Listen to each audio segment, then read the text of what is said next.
Good morning. Today we have had the third informal video conference of the defense ministers in 3 months. This is itself an expression of the importance of our work on security and defense in spite of the pandemics, and it also shows our unity and solidarity in the European Union in this time of crisis. Today we resume our normal work and had a very substantial discussion on our broad security and defense agenda. Firstly, we had a good exchange on how to strengthen our operational engagement. As you are aware, in face of the pandemics, we had to withdraw some personnel and pause certain activities, in particular in our EU training missions. Now, it's time to organize the redeployment of military personnel of training missions and the gradual resumption of our activities. This will be done step by step, as conditions allow it, taking into account the situation in each country. We also looked at the structural issues, such as the need to enhance the strength of our military missions and operations, what we call fourth generation, and updated ministers about Operation Irini, in particular as the United Nations renew the arms embargo on Libya for another year.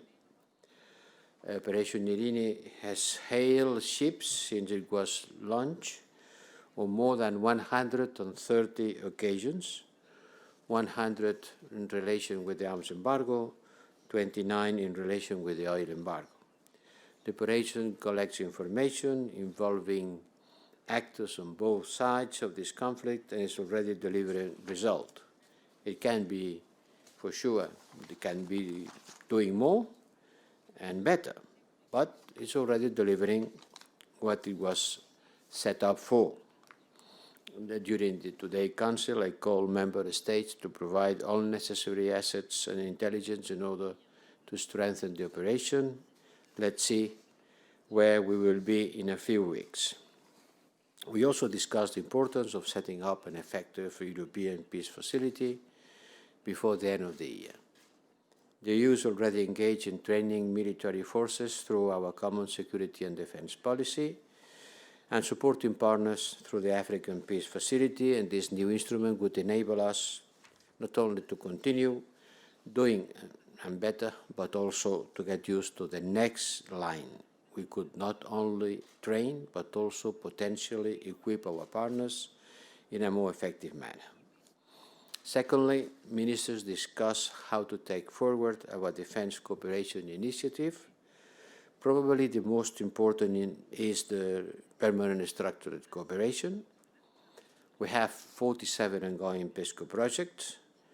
This year we are taking stock of what it is working well and where we need to put extra efforts to make sure that we deliver concrete results.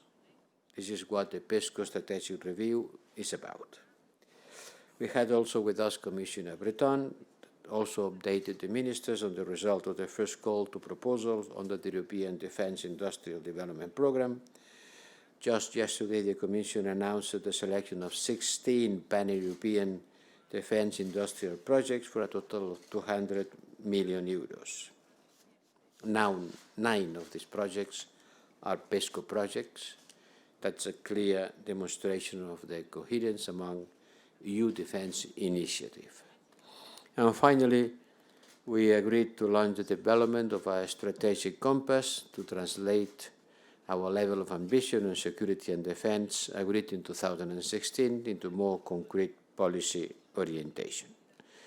This will also contribute to develop a common European security and defense culture. And the key issue underpinning all our efforts is the financial means and the structures necessary to implement all these initiatives. Nothing can be done without resources.